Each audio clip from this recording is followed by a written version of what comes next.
Hello, everyone, and welcome to another edition of Midweek Minutes.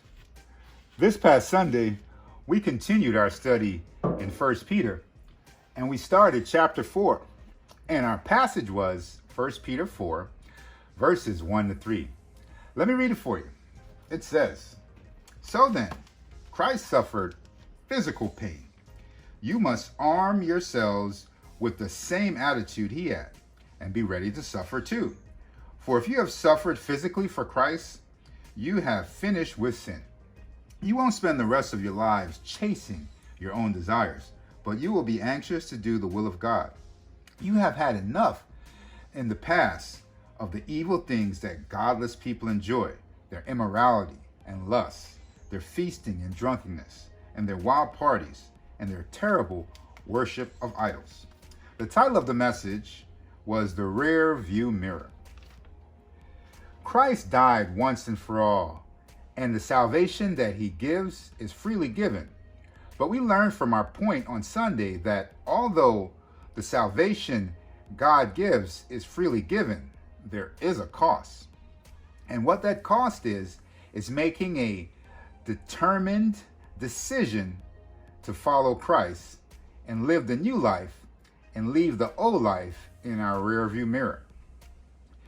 Oftentimes, we can think about the past in a romantic way, like the good old days. But if we're honest with ourselves, that life was not good at all. Sure, there was some momentary pleasure, but we've all come to the realization that sin eventually ends in death. Now, you see me here shaving, and I have to shave quite regularly.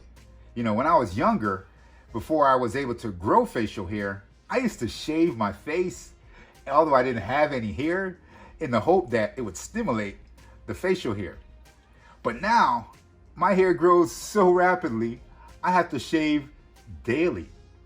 In the same way, we've been saved once and for all, but our old life daily wants to come back and rear its ugly head. And we have to do the hard work. We have to pay the cost of shaving so that we can shave away the past, the old person who wants to come in the way of allowing God to do his work in our hearts.